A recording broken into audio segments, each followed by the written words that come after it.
पर हमारे मन में विष कैसे भरा रहता है। मैं आपको एक उदाहरण देना चाहता हूं आप ही के क्षेत्र से। यहां अहिल्याबाई होलकर जी का पुण्य स्थान है। आपने अहिल्याबाई जी का नाम किसके नाम पे पढ़ा? अहिल्या जी के नाम पे पढ़ा। हम सब ने वो कहानी सुनी, गौतम ऋषि की पत्नी अहिल्या थी, इंद्र ने आकर संपर्क स्थापित कर लिया, इसलिए वो पत्थर बन गई। फिर भगवान राम के द्वारा उनकी मुक्ति हुई। कितना गलत है, महिलाओं के साथ कितना अत्याचार होता था, यही दिमाग में भरा हुआ है ना। पर आप में से किसी ने कभी ध्यान दिया कि अहिल्या शब्द और गौतम शब्द और राम शब्द का अर्थ क्या है? अहिल्या का अर्थ होता है जिसे हिलाया ना जा सके। देखिए, ये सब हमारे अंदर की चेतना के द्वंद्व का प्रकटीकरण है। क्योंकि जब भगवान जन्म लेते हैं तो केवल एक सामान्य, उसके लिए लीला क्यों कहते हैं, वो एक एक जून के जीवन की घटना हमारे अंदर की चेतना का एक प्रकटीकरण है। मन की वह अवस्था जिसे विचलित नहीं किया जा सके, जिसे जरा भी हिलाया ना जा सके, वह है अहिल्या। जब मन उस अवस्था में पहुंचता है। अहिल्या किसकी पत्नी है? गौतम ऋषि की। तम शब्द का अर्थ क्या है? अंधकार। गौ का अर्थ होता है जाना। जब आप अंधकार के परे चले जाते हैं और ज्ञान के प्रकाश का साक्षात्कार करते हैं, तब चेतना उस अवस्था में पहुंचती है जिसे विचलित नहीं किया जा सकता। यह गौतम और अहिल्या के पति पत्नी होने का अर्थ है। और इसमें एक और बात है, आपको नहीं पता होगा, यह अंग्रेजी का जो गो शब्द है ना, जिसका मतलब जाना, वो संस्कृत के गो से निकला है। यही गो शब्द का अर्थ है जाना। गौतम का यही अर्थ है, तम के परे जाना। 10 बार आया है रामचरितमानस में, गो गोचर लग जा मन जाई तो जानो माया भरमाई। मगर हमारे दिमाग में भरा है कि गो अंग्रेजी का शब्द है। हमारे यहां गोचर, ग्रहों की गति को गोचर कहते हैं ना। आज का गोचर, ज्योतिषी से पूछे, कहता आज का गोचर, ये सब गो शब्द जाने से बना है। अब इंद्र कौन है? इंद्र शब्द का अर्थ जानते क्या है? बहुत बार हम लोगों ने सुना, खूब हमारे यहाँ कहानियों में है कि जैसे ही कोई एक ऋषि तपस्या करने लगा तो इंद्र ने जो है अपना अप्सराएं भेजकर उसकी तपस्या भंग करने का प्रयास किया, क्योंकि इंद्र का आसन डोलने लगा। इसका क्या अर्थ है? इंद्र शब्द का अर्थ जानते क्या है? आपने ईंधन वर्ड सुना है? फ्यूल के लिए यूज होता है, सोर्स ऑफ एनर्जी। ये ईंधन शब्द इंद्रन शब्द का अपभ्रंश है। इंद्रिय शब्द इंद्र से निकला है। हमारी सारी सांसारिक इंद्रियों की जो सोर्स एनर्जी है, दैट इज इंद्र। और जब कोई तपस्या करता है तो इसका अर्थ क्या हुआ? वो इंद्रियों को कंट्रोल करने की कोशिश करता है, तो इंद्र का आसन डोलता है, यानी इंद्रियों की सत्ता कमजोर पड़ती है। तो बाय लॉ ऑफ इनर्शिया इंद्रियां सबसे ज्यादा तेजी से उसके ऊपर इनर्शिया बैक फोर्स मारती हैं। और वो सबसे ज्यादा किस पे मारेंगी? मानसिक रूप से मानेंगे, कि मन सबसे प्रबल इंद्रिय है। इसीलिए कभी आपने ध्यान ही नहीं दिया होगा कि अप्सराओं के नाम क्या? मेनका, जहां पर मन एकाग्र हो, उर्वशी, हृदय को वश में करने वाली। ये सब प्रवृत्तियां हैं जो जाकर हमारे मन पर अटैक करती हैं। तो जैसे ही इंद्रियों की शक्ति, जब आप अंधकार के परे चले गए और उसे विचलित नहीं किया जा सकता था, यदि इंद्रियों की शक्ति के प्रभाव में आ गए तो क्या हुआ? पत्थर का क्या हुआ? चेतना शक्ति का लोप हो गया। आप पदार्थ यानी सांसारिक शक्ति के रूप में रह गए। जो आध्यात्मिक चेतना थी वो चली गई। अब आध्यात्मिक चेतना दोबारा कब मिलेगी? राम शब्द का अर्थ जानते क्या होता है? हिंदी या संस्कृत में शब्द है, रम धातु से बना है, जिसका अर्थ होता है रमना। रमनते इतराम, रमणीक स्थान, रमता जोगी। यानी किसी भी चीज, जिस चीज में सेटल्ड होती है उसको रमना कहते हैं। इसीलिए राम शब्द का तात्विक अर्थ है रमनते इतराम, अर्थात वह तत्व जिसमें सारा संसार सेटल्ड है। फिर यानी वही divine element which beholds the entire universe, फिर जब उसके साथ दोबारा संपर्क होगा, that conscious energy will revive और वर्ल्डली एनर्जी विल डिसअपियर। मगर हमारे दिमाग को क्यों, अब ये क्यों, किन्हों ने पढ़ाया गया जानते हैं क्यों? 1854 में कार्ल मार्क्स ने एक आर्टिकल लिखा था शिकागो हेराल्ड ट्रिब्यून में कि हिंदू जाति चाहे जितनी भी समृद्ध हो, पर वो नंदी, बैल, बंदर, हनुमान और हाथी गणेश को पूजने वाले इसी लायक थे कि उनके ऊपर हुकूमत की जाए, क्योंकि वो मूर्ख थे। मान्यवर, हम मूर्ख नहीं थे, इतना समझने लायक बुद्धि आपके पास नहीं थी। क्योंकि आपने ना कभी भारत में आए, ना आपने भारतीय संस्कृति पढ़ी, ना आपने संस्कृत पढ़ा, और आपने कुछ नहीं पढ़ा, और उसके बावजूद बैठे बैठे व्याख्या दे दी। और मैं पुनः यह बात चुनौती से कहता हूं, किसी मार्क्सवादी ने वैदिक संस्कृत पढ़ी ही नहीं। जैसे कोई आईआईटी या इंजीनियरिंग कॉलेज में जाकर बीटेक करे नहीं और इंजीनियरिंग पे भाषण देने लगे, उसी प्रकार कोई मार्क्सवादी बताए उसने किस वैदिक गुरुकुल में जाकर वैदिक संस्कृत पढ़ी है और फिर वेदों पे कमेंट्री की है। अंग्रेजी में पढ़ के वेदों पे कमेंट्री की है। ऐसे महान महान लोग हैं। और वो मैं उदाहरण बताना चाहता हूं, जब राम जन्मभूमि का मुकदमा चल रहा था, ये सुप्रीम कोर्ट की नहीं, जब Lucknow bench of Allahabad high court में चल रहा था, तो दोनों पक्षों से कहा गया कि आप अपने अपने इतिहासकार ला सकते हैं। तो हमारी तरफ से जो इतिहासकार थे उसमें देवेंद्र स्वरूप जी थे, एसपी गुप्ता थे, ग्रोवर साहब थे, डॉक्टर हर्ष नारायण थे। उधर से ऑब्वियस कौन थे, सूरज भान थे, आर.एस. शर्मा थे, रोमिला थापर थी, यही सब लोग जिनको डी.एन. झा वगैरह, ये लोग स्वयं नहीं अपीयर होते थे, अपने प्रतिनिधियों के थ्रू होते थे। अब भाई देखिए, कोर्ट में तो राजनीति नहीं चलेगी। कोर्ट ने पूछा कि आप राम मंदिर के मुद्दे के ऊपर आए हैं, तो आप पहले ये बताइए कि आपका हिस्ट्री में विषय क्या है, एंशिएंट इंडिया विषय है क्या? तो उसमें से ज़्यादातर लोगों ने लिख के दीजिए एंशिएंट इंडिया हमारा विषय नहीं है। अब वहाँ खुदाई का विषय था, तो आपको पता होगा हिस्ट्री में दो ब्रांच होती ना, आर्कियोलॉजी एंड कल्चर। तो आर्कियोलॉजी खुदाई से डील करती है। उनसे पूछा गया आर्कियोलॉजी के एक्सपर्ट हैं? नहीं जी, हम उसके एक्सपर्ट भी नहीं, हमें आर्कियोलॉजी नहीं आती, यानी खुदाई वाला विषय हमें नहीं पता। चलिए, तो कल्चर का पता होगा। अब कल्चर तो किसी लैंग्वेज में लिखा रहता है, सारे डॉक्यूमेंट्स दो ही भाषाओं में थे, संस्कृत और फारसी। और मजे की बात है, सबने ये लिख के दिया है कि फारसी नहीं, उन्हें संस्कृत भी नहीं आती है। यानी ना खुदाई जानते थे, ना लिखाई जानते थे, और दावा ये सारी खुदाई जानते थे। वो आके हमको समझाते थे, जबकि हमारी तरफ से लोग ऐसे थे जो संस्कृत भी जानते थे, फारसी भी जानते थे। डॉक्टर हर्ष नारायण श्रीवास्तव को मैं व्यक्तिगत रूप से जानता हूँ, जितने बड़े संस्कृत के विद्वान थे उतने बड़े फारसी के विद्वान थे। इसलिए जब बाबरी मस्जिद वाले कोई डॉक्यूमेंट देते थे फारसी का और उसका ट्रांसलेशन करके देते थे, तो डॉक्टर हर्ष नारायण को दिया जाता था टू वेट दैट ट्रांसलेशन, कि भाई जो ये ट्रांसलेशन है ये यही है या इसमें कोई एक आध नुक्ते का हेर फेर है। इससे आप समझिए कि किस प्रकार की चीजें हमारे दिमागों में भरी गई, और हमारा दिमाग किस तरीके से उन सारी चीज़ों से इफेक्ट हो गया, और किन लोगों ने भरी जिनको उसका कुछ भी ABCD नहीं आती थी। वैसे ऑन द लाइटर नोट में कहूँ, जब ये देवी अहिल्या जी वाला उल्लेख आता है, तो तुलसीदास जी का जो पूरा साहित्य है ना, वो पूरा एक गंभीर राम भक्त साहित्य माना जाता है। पर एक ही आज जगह तुलसीदास जी ने हास्य रस का भी उल्लेख किया है। कवितावली में वो लिखते हैं कि जब भगवान राम चित्रकूट पहुँचते हैं, तो वहाँ के जब साधु सन्यासियों को पता चलता है कि भगवान राम आए हैं, तो वो बेचारे वर्षों बरस से व्रत कर रहे थे, तपस्या कर रहे थे, तो उनको लगा कि इनके पैर के स्पर्श होने से कोई पत्थर की शिला स्त्री बन जाती है। तो सब एक एक शिला लेके आ गए कि शायद ये एक सुंदर स्त्री बन जाए तो मेरा भी जीवन जो कष्ट का है कोई मुझे भी अच्छे ढंग से हमारा सहयोग करने के लिए मिल जाए। तो उसको उन्होंने लिखा है कि विंध्य के वासी उदासी तपोव्रत धारी महाबिनु नारी दुखारे, और गौतम तीय तरी तुलसी सो कथा सुनिबे मुनि वृंद पखारे, होए हैं शिला सब चंद्रमुखी परसे पद मंजुल कंज तिहारे, और कीन भली रघुनायक जीव करना करी कानन को पगधारे। तो मतलब उन्होंने हास्य का भी प्रयोग किया। ये तो एक चीज हुई। अब दूसरी बात आई है, जिस जमाने में देवी अहिल्याबाई होलकर यहां पे रूल कर रही थी, 18th सेंचुरी, आपको पता है उस समय यूरोप में क्या था? 1542 से वहां पर विचक्राफ्ट एक्ट था। विचक्राफ्ट एक्ट का मतलब होता किसी भी महिला को चुड़ैल घोषित करके जला दिया जाता था।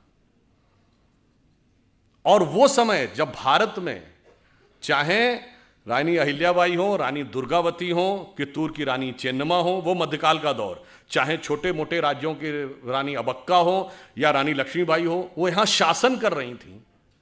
और वो लोग, और कौन, कोई भी चर्च घोषित कर देता था कि ये चुड़ैल है और उसको जला दिया जाता था। ये बाई पार्लियामेंट ये एक्ट था, ये ब्रिटिश पार्लियामेंट का एक्ट है। और आपको पता है वो एक्ट कब तक रहा है? 1951, 1951 में वो एक्ट रिपील किया गया है। और वो लोग हमको ज्ञान देते थे कि महिला समानता आपके यहां नहीं है, महिला समानता तुम्हारे यहां थी। आपको पता है अंग्रेजी का ये शब्द विच हंट आप सबने सुना होगा। ये विच हंट शब्द उसी विचक्राफ्ट एक्ट से निकला है कि किसी भी औरत को विच घोषित करके फिर उसको पकड़ना और पकड़ के मौत के घाट उतार देना। हकीकत यह है कि विच हंट करने वालों ने हमारे खिलाफ विच हंट किया है कि हमें कहां कहां पे नीचा दिखाया जा सकता है। और इसलिए मैं ये कहना चाहता हूं, हमारे यहां स्थिति ये थी, ये तो हुई रूल करने की बात। वैदिक काल में 20-22 ऐसी विदुषी महिलाएं हैं, गार्गी, अपाला, लोपमुद्रा, मैत्रेयी, जिन्होंने बाकायदा वेदों पर व्याख्यान किया है, शास्त्रार्थ किया है। याज्ञवल्क्य का गार्गी के साथ शास्त्रार्थ, संध्या का ऋषि मेधातिथि के साथ शास्त्रार्थ। हम चुनौती के साथ कहते हैं दुनिया में कोई दूसरी धर्म संस्कृति बताइए जो धर्म ग्रंथ के ऊपर पहले तो डिस्कशन का पावर देती हो और डिस्कशन का पावर महिला को देती हो। फिर उन्होंने हमको समझाया कि साहब आप जो थे वो समानता नहीं देते थे, और उससे भी बड़ा, मैं पहले भी कई बार बता चुका हूं कि सबसे प्रख्यात शास्त्रार्थ कौन है? आचार्य शंकर और मंडन मिश्र का। और उसमें न्यायाधीश कौन थी? मंडन मिश्र की पत्नी उभय भारती। अब बताइए दुनिया में कहीं ऐसा है कि धर्म के ऊपर, धर्म ग्रंथ पे डिस्कशन का स्कोप हो, और उसकी डिस्कशन के स्कोप में पार्टिसिपेट करने का ही नहीं, ज्यूरी बनने का, चीफ ज्यूरी बनने का अधिकार किसी स्त्री को होता हो? यह सिर्फ हमारे यहां था।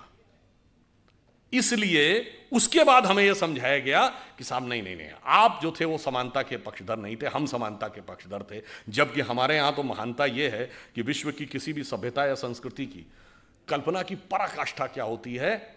वो होती है उस संस्कृति के द्वारा की गई ईश्वर की परिकल्पना। और मैं विनम्रता से पर दृढ़ता से कहता हूं, विश्व की सभी संस्कृतियों में ईश्वर सिर्फ पुरुष है। स्त्री तत्व का कोई स्थान ईश्वर में नहीं है। सिर्फ हमारे यहां अर्धनारीश्वर की परिकल्पना है भगवान शंकर में। और वो किस प्रकार का स्वरूप है, जिसको कालिदास ने अपने कुमार संभवम के प्रथम श्लोक में लिखा है, वागार्थमि संप्रक्त रघुवंश में, वागार्थमि संप्रक्तो वागार्थमि प्रतिपतये जगतः पितरो वंदे पार्वती परमेश्वरो। अर्थात भगवान शंकर में शंकर पार्वती के रूप में वह अर्धनारीश्वर स्वरूप उस प्रकार मिलकर संसार की रचना करता है जैसे वाक और अर्थ, जैसे कविता में शब्द और अर्थ। अकेले अर्थ का कोई औचित्य नहीं जब तक शब्द में व्यक्त ना हो, और शब्द का कोई मीनिंग नहीं जब तक उसका कोई अर्थ ना हो। तो आप ये समझिए कि इस प्रकार का जहां पर इवन अगर आप में से जो लोग हिंदी साहित्य पढ़े होंगे तो निराला की वो प्रसिद्ध कविता आपको याद होगी ना, तुम तुंग हिमालय श्रृंग और मैं चंचल गत सुर सरिता, तुम विमल हृदय उच्छ्वास और मैं कांत कामिनी कविता। तो आप ये सोचिए, जहां पर इतना सुंदर सामंजस्य, जहां पर कोई स्थान ही नहीं, वो आके हमको ये समझाते हैं कि साहब आप जो थे वो समानता के पक्षधर नहीं थे। अब दूसरी चीज हमें क्या समझाया जाता है, जो विष हमें अपने दिमागों से निकालना है, कि हम ज्ञान के नहीं थे, हम वैज्ञानिक नहीं थे, हम अवैज्ञानिक थे, हम इलॉजिकल थे। और जबकि फैक्ट ऑफ द मैटर है कि आप ये देखिए, जितने बड़े बड़े विज्ञान की खोज हुई, अब उदाहरण के लिए मैं सिर्फ ये बताना चाहता हूँ, ये अगस्त का महीना एक और चीज़ के लिए भी जाना जाता है। मैं सिर्फ आपको दो उदाहरण दूंगा। एक, एटम बम का पहली बार प्रयोग 6 अगस्त को हिरोशिमा पे हुआ था। Who was considered the father of the atom bomb? Robert Oppenheimer. और जब 16 जुलाई 1945 को अमेरिका में बिकनी हिल पे पहला एटम बम का सक्सेसफुल प्रयोग हुआ था, उसको देखने के बाद रॉबर्ट ओपेनहाइमर ने पहला शब्द बोला था कि मुझे भगवत गीता का वह श्लोक याद आ रहा है जिसमें भगवान ने कहा है, यदि सृजन मैं हूं तो विनाश भी मैं ही हूं। वह वेद और गीता को पढ़ता था। कौन? Father of the atomic. और आजकल फिल्म चली हुई ना रॉकेटरी, आप में से बहुतों ने देखी होगी। सबसे कठिन विषय विज्ञान का किसको माना जाता है? Rocket science. अब आपने कभी सुना है कि father of the rocket science किसको कहा जाता है? एक जर्मन वैज्ञानिक था, वर्नर वॉन ब्रॉन, जिसने सबसे पहले रॉकेट इंजन बनाया, उसको कहा जाता father of the rocket science. और वर्नर वॉन ब्रॉन का जो गुरु था वो एक जर्मन साइंटिस्ट था जिसका नाम था हर्मन ओबर्थ। और हर्मन ओबर्थ ने यह कहा है कि वो ज्ञान के लिए वेद और उपनिषद को पढ़ता था। यह बात जानते हैं कहां लिखी है? एक यूरोपियन साइंटिस्ट है, इरिक वॉन डाइकन, जिसने अपनी किताब चैरियट्स ऑफ गॉड में लिखी है। यानी रॉकेट साइंस, जिसको सबसे कठिन साइंस माना जाता था, उसके फादर यानी फादर ऑफ रॉकेट साइंस का गुरु कहता है कि हम ज्ञान के लिए वेदों को पढ़ते थे। और यह कहने वाला एक यूरोपियन साइंटिस्ट है, इसमें कोई इंडियन नहीं है और संघी भाजपाई तो कोई नहीं है। आप समझिए, ज्ञान का इतना बड़ा स्रोत जहां पर हो, और वहां पे हमको यह समझाया जाता है कि साहब अब ये बताइए, धरती गोल है। ये क्या कहा जाता है कि साहब पहले यूरोप वालों ने हमको बताया कि धरती गोल है, जबकि मैं किसी के भावना आहत नहीं करना चाहता, पर लिखा तो वहां किताब में आज तक है कि धरती चपटी है और धरती स्थिर है। खैर कोई बात नहीं। हमारे यहां ज्योग्राफी को हिंदी में क्या कहते हैं? तो नाम से ही गोल है, मतलब कहीं कोई संदेह ही नहीं है कि गोल था। दूसरा, आपने वाराह अवतार देखा होगा, तो वाराह के दांत में फंसी हुई धरती गोल है कि चौकोर है? तो सदैव से गोल है। उसके बावजूद हमें समझाया जाता है कि गोल धरती है, ये उन्होंने हमको बताया। इसलिए मैं आपसे कहना चाहता हूं कि इतना ज्यादा हमारे दिमागों में विष भरा है, हमें कभी यह बात समझ में नहीं आती है कि विष किस किस करीने से भरा गया है। अब वो सिर्फ ऐसा नहीं है कि पाठ्य पुस्तकों से भरा गया है, अरे वो हमें लेखों से, कहानियों से, फिल्मों से, सबसे हमारे दिमाग में भरा गया है। और वो इस ढंग से भरा गया है कि हमें तो पता भी नहीं लगता है कि ये कब हमारे दिमाग में इम्प्रिंट कर दिया गया। जैसा कि मैं पहले भी कई बार बोल चुका हूं, 1970 के बाद की एक फिल्म बताइए जिसमें भगवा वस्त्रधारी पॉजिटिव रोल में हो। बाकी तो छोड़िए, कंठी माला पहने हुए, धोती कुर्ता पहने हुए, तिलक लगाए हुए व्यक्ति पॉजिटिव रोल में हो। चुनौती से पूछता हूं, typical attire of a villain. और छोड़िए, पूर्ण भारतीय वेशभूषा की महिला, यानी जो सिंदूर भी लगाए हो, बिंदी भी लगाए हो, मंगलसूत्र पहने हो, साड़ी पहने हो, वो एक दुष्ट सास या भाभी होगी। देख लीजिएगा, सब टीवी सीरियल से लेके और फिल्मों तक। और जो अंग्रेजी बोलने वाली कोई भी, या जिसके पूरे उसमें आचरण में और वेशभूषा में कोई भारतीय चित्र नहीं दिख रहा होगा, वो सबसे बेहतर होगी। कभी आपने सोचा? इतना ही नहीं, बताइए, ज्यादातर फिल्मों में प्रोफेसर बेवकूफी होगा, सनकी होगा, वो वीरू सहस्त्रबुद्धे ही होगा। बताइए, साइंटिस्टों को, सिर्फ आप ये मंगलयान और रॉकेटरी जैसी फिल्में छोड़ दीजिए जो साइंटिस्टों पे बेस्ड थी, हमेशा साइंटिस्ट सनकी दिखाया जाएगा। हमेशा फौजी जो डिसिप्लिन होगा, उस डिसिप्लिन फौजी का मजाकी दिखाया जाएगा। 80% फिल्मों में सरदारों का मजाक उड़ाया जाएगा। कभी आपने एक कलेक्टिव सोचा है कि कितने करीने से हमारे दिमागों में, और धर्माचार्य तो धूर्त होगा ही होगा, इसमें तो कहीं कोई किंतु परंतु ही नहीं है। आप ये सोचिए कि किस ढंग से हमारे दिमागों में चीज भरी जाती है। और वो सिर्फ इतनी ही नहीं होती है, वो लैंग्वेज तक हमारे दिमाग में ऐसी भरी जाती है कि हम वो भूल जाते हैं पिछले 3 पीढ़ियों से सुनते सुनते इबादत, मोहब्बत, इश्क, ये सब शब्द जो हमारे परदादाओं ने कभी नहीं सुने थे, वो सब हमारे दिमाग में ऐसे बस गए कि अगर हम शुद्ध हिंदी के कोई शब्द प्रयोग करने लगे तो लोग उसके ऊपर कहने लगते हैं, अरे भाई ये आप क्या करने लगे, सरल हिंदी बोलिए। सरल हिंदी का मतलब क्या? जिसमें अंग्रेजी और फारसी के शब्द मिले हुए हों, वो सरल हिंदी है। और सरल हिंदी और शुद्ध हिंदी से अंतर क्या पड़ता, मैं उदाहरण देना चाहता हूं। मैं परसों, अभी आपने बताया ना, आज तक ने सर्वे किया था, तो उसमें भारत और काल और अमृत शब्द 3 बार आया था। वो सबसे ज़्यादा 3 शब्द जो आए थे, उसी समय बाई चांस वो दिखाने लगे कि कोलकाता में स्वतंत्रता दिवस मनाया जा रहा था। तो पहले हेलीकॉप्टर से फूल बरसाए गए, तो क्या कह रहे थे, पुष्प वृष्टि करो। अब अगर आपने संस्कृत में हिंदी पढ़ी तो समझने में कोई समस्या नहीं आएगी, पुष्प वृष्टि। फिर वो कह रहा है अपूर्व दृष्टि, या अपूर्व दृष्टि दिखाई पड़ रही है। तो जब आप संस्कृत निष्ठ हिंदी पढ़ते हैं तो भारतीय भाषाओं के साथ ज्यादा जुड़ते चले जाते हैं, ना कि डिस्कनेक्ट होते चले जाते हैं। मैं दिल्ली में एक बार प्रेस कॉन्फ्रेंस के दौरान मैंने एक शब्द वितंडावाद प्रयोग किया, और आपको आश्चर्य होगा कि जितने अंग्रेजी के पत्रकार थे दिल्ली के, उन्होंने कहा what is the meaning of this word वितंडावाद। और ये मेरे लिए आश्चर्य का विषय था कि तमिलनाडु और आंध्र प्रदेश के पत्रकारों ने कहा कि तेलुगु और तमिल दोनों में वितंडवाद शब्द है, और उसी अर्थ में जिस अर्थ में हिंदी में प्रयोग होता है। अब बताइए, शुद्ध हिंदी बोलने से आप भारतीय भाषाओं के नजदीक जाते हैं कि दूर जाते हैं? आप मुंबई जाते हैं तो क्या लिखा रहता है, छत्रपति शिवाजी अंतर्राष्ट्रीय विमानतल, और हिंदी में हवाई अड्डा। हवाई अड्डा बेहतर हिंदी, विमानतल। आप शुद्ध हिंदी पढ़ेंगे तो विमानतल में कोई समस्या नहीं आएगी। हम कहते हैं अस्पताल, वहां लिखा रहता है रुग्णालय। रुग्ण का मतलब रोगी होता है।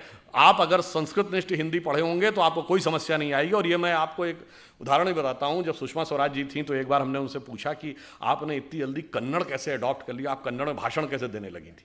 तो इससे पहले कि वो बोलती, उनके पति ने कहा कि इनका संस्कृत का बेस बहुत स्ट्रांग था, तो सबसे पहले कन्नड़ में बहुत सारे शब्द जो संस्कृत के हैं उन शब्दों को पिकअप किया और उनको केंद्रित करके भाषण का निर्माण किया, और उसके बाद भाषण लिखा देवनागरी लिपि में, और उसके बाद उन्होंने बहुत जल्दी अडॉप्ट करके बोलना शुरू कर दिया। तो आप सोचिए कि ये भाषा किस ढंग से जोड़ती है, और भाषा किस ढंग से आपके दिमाग को पल्यूट भी करती है। उदाहरण के लिए अगर आप देखें, आज एक और भी खतरा चल रहा है। आज आपने देखना शुरू नहीं किया कि हर टीवी एड में भी ये छोटे छोटे बच्चे, 7 या 8-9 साल का बच्चा अपने माँ बाप को ज्ञान देता है। ये क्यों है?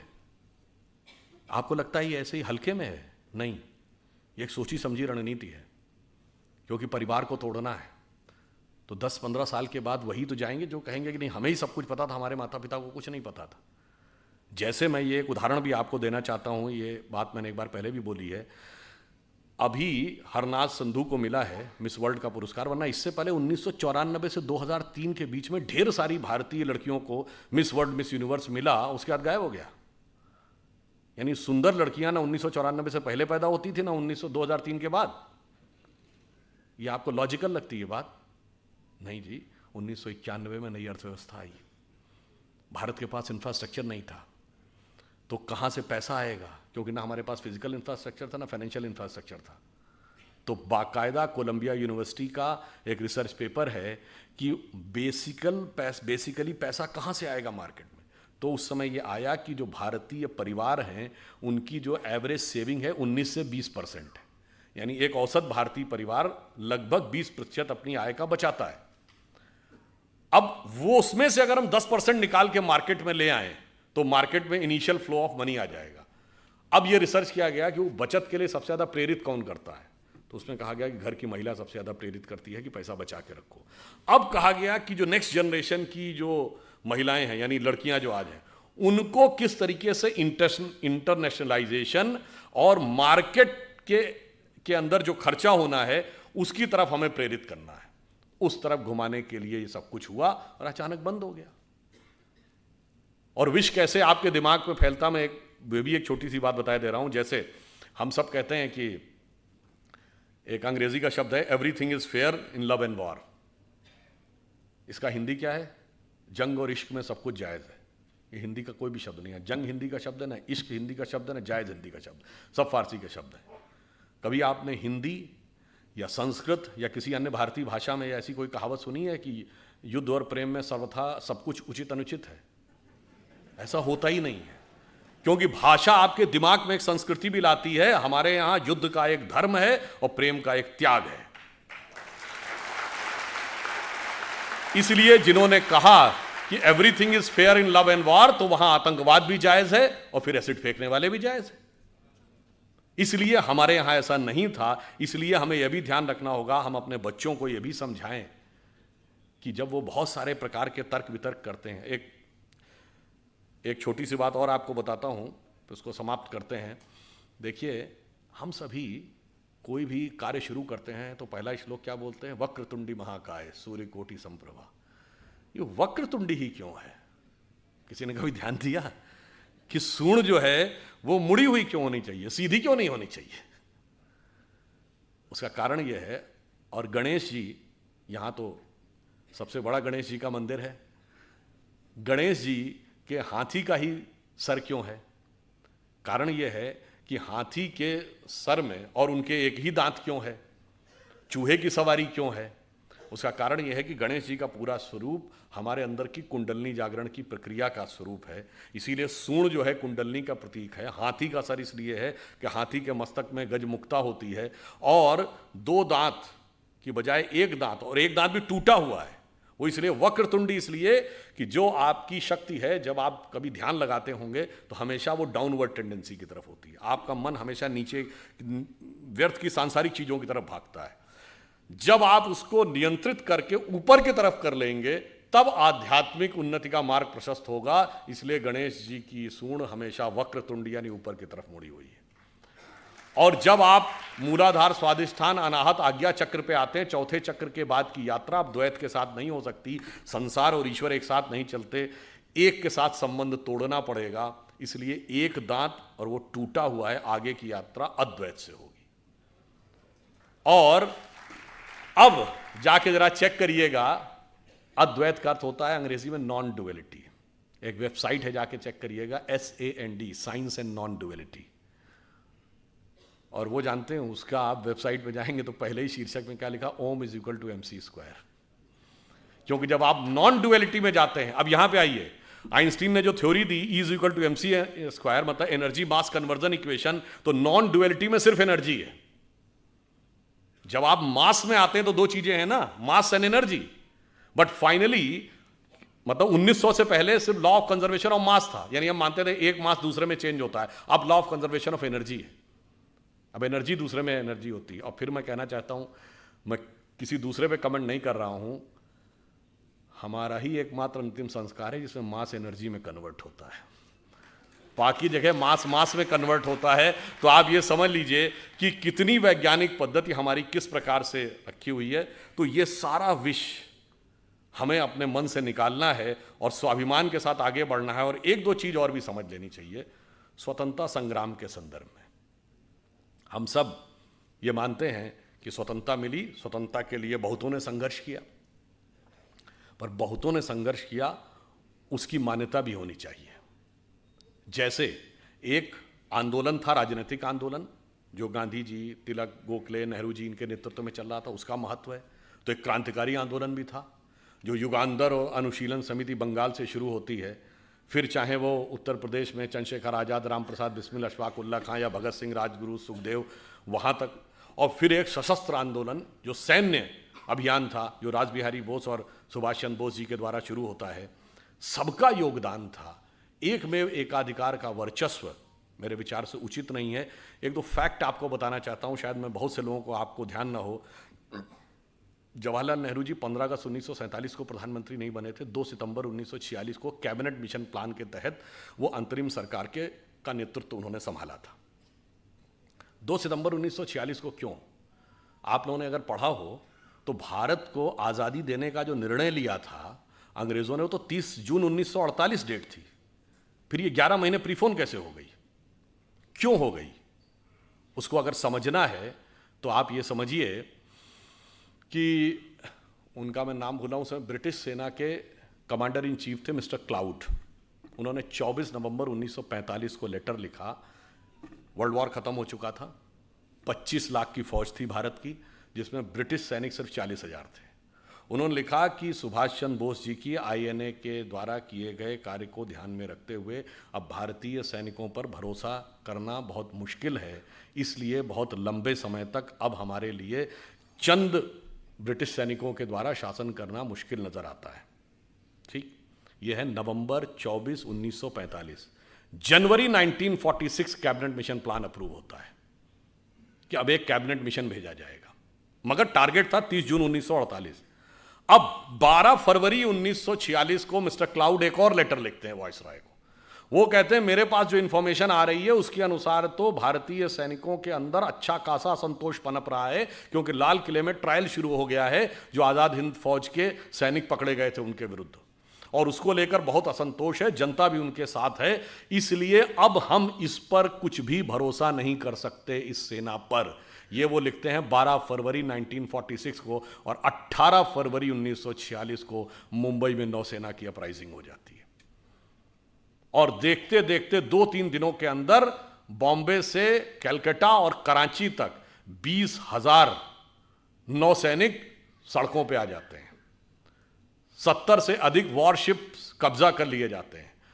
ब्रिटिश सैनिक, उस समय जो टेलीग्राम भेजा गया है उसमें यह तक बताया गया है कि जितने भी ब्रिटिश अधिकारी हैं भारत के भिन्न भिन्न कोनों में, वो कराची और मुंबई जितनी जल्दी हो सके वहां अपने परिवारों के साथ पहुंच लें, ताकि in case of any emergency वो एक इवैक्यूएशन प्लान की तरह रहे, ताकि वो अपने उनके परिवारों को वहां से निकाला जा सके। इस कदर भयभीत हो गए थे और ब्रिटिश कमांडर्स की बात कोई मानने को तैयार नहीं था। तब उन्होंने सरदार पटेल और नेहरू जी से और कांग्रेस के नेताओं से आग्रह किया कि आप उन नौ सैनिकों को आश्वासन दीजिए, और उनके आश्वासन के बाद वो बात छुपी। उसके बाद तो ये तय हो गया कि अब जितनी जल्दी हो सके जान बचा के भागें। सबसे बड़ा कारण वो नौसेना की अपराइजिंग थी, इसीलिए 2 सितंबर 1946 को सरकार बना दी गई, और इसीलिए 30 जून 1948 तक रुकने की बजाय 15 अगस्त 1947 को कर दिया गया। और शायद आप में से बहुत से लोगों को यह पता हो कि 15 अगस्त 1947 का दिन क्यों चूज किया गया था। वो इसलिए चूज किया गया था क्योंकि 15 अगस्त 1945 को जापान ने सरेंडर किया था, and that's where finally the second world war ended and the British supremacy was established। ये लॉर्ड माउंटबेटन ने खुद लिखा है। तो आप ये समझिए कि स्वतंत्रता के संघर्ष में बहुतों का योगदान है, मगर जिसका योगदान सर्वाधिक है उसको पीछे कर दिया जाता है। हम में से कितनों ने जनरल नॉलेज में पढ़ा कि आजाद हिंद फौज की निर्वासित सरकार थी? 1943 में जब हमारी सरकार आई तो 2018 में जब उसके 75 वर्ष पूरे हुए तो जो जीवित सैनिक थे उनको 26 जनवरी की गणतंत्र दिवस की परेड में बाकायदा शान के साथ उनकी परेड निकाली गई। उससे पहले तो जो इतिहास पढ़ता था उसे पता था। इसलिए हम ये कहना चाहते हैं कि स्वतंत्रता के इस संघर्ष में सभी ने योगदान दिया है, बहुतों ने योगदान दिया। अब एक दूसरा उदाहरण देखिए, सूर्यसेन के नेतृत्व में चटगांव में शस्त्रागार लूट लिया गया था, armoury was captured. Kakori Lucknow के पास, वहां ब्रिटिश सरकार का खजाना कैप्चर कर लिया था जिसमें अशफाक उल्लाह खां, राम प्रसाद बिस्मिल और चंद्रशेखर आजाद थे। दिल्ली में असेंबली में बम फेंक दिया गया था, कलकत्ता के पुलिस कमिश्नर को मार दिया गया था और वाइसराय हार्डिंग के ऊपर बम फेंक दिया गया था। कभी आप कल्पना करें जरा उस सरकार की कि वाइसराय पे बम, असेंबली में बम, पुलिस कमिश्नर की हत्या, खजाना लूट गया, शस्त्रागार लूट गया, सरकार तो हिल गई होगी। उनका बेचारों का कोई योगदान ही नहीं था, सारा योगदान एकमेव था। तो मेरे विचार से सारा योगदान उनका था, जिन लोगों के जो काला पानी सह रहे थे उनका योगदान नहीं था, जिन्हें कोल्हू में बैल की तरह जोत दिया गया उनका योगदान नहीं था, जो जेल में रह रहे थे पर जलवे से रह रहे थे, जो किताब भी लिख रहे थे, सेक्रेटरी भी उनके साथ था और एक नहीं 3-3 4-4 किताबें लिखी, जिनके वाइसराय के साथ अत्यंत मधुर पारिवारिक संबंध थे, वो संघर्ष कर रहे थे। ऐसा अद्भुत इतिहास जो हमारे यहां बताया गया है, हमें इस अमृत काल में यह भी समझने की जरूरत है कि किस किस प्रकार का विष हमें दूर करना है। और उसके बाद मैं ये नहीं कह रहा हूं कि उन लोगों का कोई योगदान नहीं है, मैं बिल्कुल ईमानदारी से कहता हूं, नेहरू जी प्रधानमंत्री बने, उन्होंने कई अच्छे कार्य भी किए, IITs बनी, एम्स बना, राउरकेला बोकारो के स्टील प्लांट्स बने, भाखड़ा नंगल डैम बना, मगर कुछ ऐसे काम भी किए। चीन हमारा पड़ोसी नहीं था 47 में, तिब्बत हमारा पड़ोसी था, तिब्बत चीन का है कोई मानने को तैयार नहीं था, मगर बांडुंग कॉन्फ्रेंस में जाके आपने मनवा दिया और उसके बाद तिब्बत ही नहीं, वो तो एक्साई चीन तक आ गया। तो जो गलती है वह भी मानना होगा। आपको पता है नॉर्थ वेस्ट फ्रंटियर प्रोविंस जो आजकल खैबर पख्तूनवा है, फाटा का इलाका, वहां मुस्लिम लीग नहीं जीती थी, वहां कांग्रेस जीती थी। खान अब्दुल गफ्फार खान मिलना ही नहीं चाहते थे पाकिस्तान से, और उस समय यह स्टैंड लिया गया कि कोई लैंड रूट नहीं तो हम कैसे जुड़ जाएं, ईस्ट और वेस्ट पाकिस्तान 2000 किलोमीटर दूर होकर एक देश हो सकते थे, हम वो नॉर्थ वेस्ट फ्रंटियर प्रोविंस हमारा हिस्सा नहीं हो सकता था। और जब हमने मना कर दिया तो खान अब्दुल गफ्फार खान का यह स्टेटमेंट है कि आपने हमको भेड़ियों के हाथों में छोड़ दिया है। पता है आपको, बलूचिस्तान ये पाकिस्तान का हिस्सा नहीं था, खान ऑफ कलात कभी नहीं मिलना चाहते थे। आप में से बहुत से लोगों को नहीं पता होगा कि ओमान 47 में बॉम्बे प्रेसिडेंसी से कंट्रोल होता था। ओमान हमने कितना छोड़ा है, कितना गंवाया है, सब कुछ गंवाते चले गए।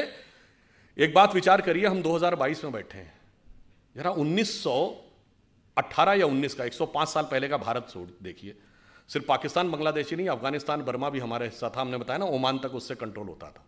तब तक ना तिब्बत चीन का हिस्सा था, ना शेंगेन चीन का हिस्सा था, सोवियत संघ का गठन नहीं हुआ था, तो हम सबसे बड़े देश थे। And entire China was Buddhist, considering Hindu and Buddhism as a one family religion, we were the biggest religion on earth and we were the biggest country on earth. और आज जो हालात हुए, अगर मजबूत सरकार नहीं रही तो 2047 तक जो हालात हैं, कश्मीर वैली में क्या होगा, क्वेश्चन मार्क, नॉर्थ ईस्ट में क्या होगा, क्वेश्चन मार्क, केरल और पश्चिमी उत्तर प्रदेश के कुछ इलाके और बंगाल के बांग्लादेश से जुड़े इलाकों में क्या होगा, क्वेश्चन मार्क, नक्सल प्रभावी इलाकों में, छत्तीसगढ़ में, झारखंड में, उड़ीसा के इंटीरियर इलाकों में क्या होगा, क्वेश्चन मार्क। यानी खतरा यह है कि मजबूत सरकार ना हो तो आज़ादी के 100 साल बाद हो सकता है हम अपने उस ओरिजिनल इलाके के आधे रह जाएं। इन सब चुनौतियों को समझना है और उसके अनुसार हमें यह संघर्ष करना है कि स्वतंत्रता को हमें सार्थक करना है। उसके लिए हमें इन सारे जितने भी प्रकार की चीज़ें हैं उससे चौकन्ना रहना है। और जो मैकाले का माइंडसेट 19वीं सदी का और मार्क्सवाद का माइंडसेट 20वीं सदी का, दोनों से अपने मन में जितने विष हैं उस मनोरोग से मुक्ति पानी है। और जो अभी कहा गया था कि 21वीं सदी हमारी होगी, तो मैं बताना चाहता हूं कि 1 जनवरी 1901 को जब इस देश में सूरज हुआ तो पूरे देश में किसकी सरकार थी, अंग्रेज़ की। 1 जनवरी 1951 को पूरे देश में किसकी सरकार थी? कांग्रेस की। और 1 जनवरी सन 2001 को जब 21वीं सदी के सूरज की पहली किरण इस देश की धरती पर गिरी तो इस देश में किसकी सरकार थी? अटल जी के नेतृत्व में भाजपा की। अगले दशक में मोदी जी के नेतृत्व में स्पष्ट बहुमत की। मतलब बहुत साफ है नियति का संकेत कि 19वीं सदी अंग्रेज की थी, 20वीं सदी कांग्रेस की थी, 21वीं सदी भारतीय जनता पार्टी की। तो 21वीं सदी हमारी है, हमारी उस विचार की है। इसलिए अब हम आगे बढ़ें और मन में ये पूरा कॉन्फिडेंस रखें कि अगला वक्त हमारा ही आने वाला है। और ये सिर्फ देश के अंदर नहीं, बस एक पंक्ति कहकर बात समाप्त करता हूं। देखिए, दुनिया का आप पूरा देख लीजिए। एक दौर में 2500 साल पहले हम दुनिया के पावर सेंटर थे, economic, intellectual and military power centre. जब वो खत्म हुआ, भारत का डाउनफॉल हुआ, तो सेंटर कहाँ गया? King Darius of Persia, Iran की तरफ चला गया। फिर जब ईरान का डाउनफॉल हुआ तो मेसोपोटामियन एम्पायर, बगदाद का एम्पायर। फिर उसका डाउनफॉल हुआ तो टर्किश एम्पायर। टर्किश एम्पायर के बाद रोमन एम्पायर, पहले ईस्टर्न रोमन एम्पायर जिसका इस्तांबुल कैपिटल थी जो आज टर्की की है, उसके बाद रोमन एम्पायर। रोम का डाउनफॉल हुआ तो पुर्तगाल और स्पेन का ज़माना। पुर्तगाल और स्पेन के बाद ब्रिटेन और फ्रांस का ज़माना। ब्रिटेन और फ्रांस के बाद अमेरिका का ज़माना। अमेरिका में सबसे prosperous west coast, San Francisco, Los Angeles belt. उसके बाद अब पिछले 100 साल में आ जाइए, जापान का ज़माना। जापान के बाद आ जाइए पिछले 50 साल में tigers of the Asia Pacific, Hong Kong, Taiwan, Singapore, Macau. अब चीन का जलजला चल रहा है। तो अगला मुकाम क्या है? इसमें कोई संदेह मत रखिएगा कि अगला मुकाम हमारा आने वाला है। और हम यदि दुनिया में आगे बढ़ेंगे तो we are not there to dominate the world, we are there to motivate the world. चीन दुनिया को दबाने के लिए आगे आ रहा है, हम दुनिया को प्रेरित करने के लिए आगे आ रहे हैं। और इसीलिए हम वर्ल्ड की सुपर पावर नहीं बनना चाहते, हम जगत गुरु बनना चाहते हैं। क्योंकि पावरफुल व्यक्ति के बगल में खड़े होकर अक्सर आप संकोच, ठिठका, कहीं कहीं दबा हुआ महसूस कर सकते हैं, परंतु गुरु के बगल में खड़े होकर आप आनंदित, आह्लादित और उन्नत महसूस करते हैं। और जिसकी झलक योग दिवस के रूप में दिखाई पड़ने लगी है कि हम राष्ट्र से लेकर व्यक्ति तक को मोटिवेट करने की क्षमता रखते हैं। और फाइनली एक बात और कह दूं, ये प्रेरणा हमें कहाँ से मिलती है? आज आप देखिए, चाइना ताइवान के ऊपर डोमिनेट करना चाह रहा है, तो रशिया यूक्रेन के ऊपर डोमिनेट करना चाह रहा है। तो पूरी दुनिया की जियोपॉलिटिक्स इस पे चल रही है, एनेक्सेशन, सब्जुगेशन एंड डोमिनेशन। यानी या तो कंट्री को मिला लो, पिछले 100 सालों में हुआ ना, या फिर सब्जुगेट कर लो, उसको किसी ट्रीटी का हिस्सा बना लो, यानी इनडायरेक्टली अपना शासन कर लो, या डोमिनेट कर लो, एक कॉन्ट्रैक्ट कर लो ताकि वो सरकार वहीं रहे मगर वो आपका कंट्रोल रहे। परंतु हम इन तीनों में से किसी में विश्वास नहीं करते। क्यों? जब भगवान राम ने लंका पर विजय प्राप्त की तो क्या उसका एनेक्सेशन किया? नहीं। वहां कोई अपना डिप्टी या वाइसराय अपॉइंट किया, यानी सब्जुगेशन किया? नहीं। वहां से कोई कॉन्ट्रैक्ट साइन कराया, यानी डोमिनेशन किया? नहीं। मूल्यों को स्थापित किया और सह अस्तित्व का विचार दिया। इसीलिए we are the only country in the world we never went for invasion, and if somebody consider Hinduism as a religion, we never went for conversion, because we are having no concept of conversion. और पूरी दुनिया में आग लगी हुई है इसी वजह से। इसलिए अगर 21वीं सदी में विश्व का उदय होना है तो वो सिर्फ हम ही दे सकते हैं, और हमारे अंदर ही वो क्षमता है। अटल जी की कविता की यह पंक्ति, उस विचार जिसे सांप्रदायिक कह के बहुत लांछित किया जाता है, वो सिर्फ हमारी उन्नति के लिए अमृतकाल जरूरी नहीं है। जब 2047 में हम उस पीक के ऊपर बैठे होंगे, उस समय हम दुनिया को क्या दे रहे होंगे। उनकी प्रख्यात कविता जो पुराने लोगों को याद होगी, हिंदू तन मन हिंदू जीवन, रग रग हिंदू मेरा परिचय। तो उन्होंने कहा था कि होकर स्वतंत्र मैंने कब चाहा, मैं कर लूं जग को गुलाम, मैंने तो सदा सिखाया है करना अपने मन को गुलाम। गोपाल राम के नामों पर कब मैंने अत्याचार किया, कब दुनिया को हिंदू करने घर घर में नरसंहार किया। कोई बतलाए काबुल में जाकर कितनी मस्जिद तोड़ी, भूभाग नहीं शत शत मानव के हृदय जीतने का निश्चय। हिंदू तन मन हिंदू जीवन, रग रग हिंदू मेरा परिचय। और फाइनली एक कॉन्सेप्ट अपने दिमाग से पूरी तरह निकालना पड़ेगा। ये जो हमसे कहा गया ना, हम वो देश थे जो आके सेटल होते गए तो लोग बसते चले गए। सरजमीने हिंद पर अक़वाम आलम के फिराक, काफिले बसते गए हिंदोस्तां बनता गया। ये हम सराय नहीं थे कि आके सेटल होते गए, हम वो थे जहाँ ज्ञान का पहला उदय हुआ और पूरे विश्व को हमने संदेश दिया। इसलिए हमारा राष्ट्रवाद क्या है? हिमालय के आंगन में प्रथम उसे किरणों का दे उपहार, उषा ने हंस अभिनंदन किया और पहनाया हीरक हार।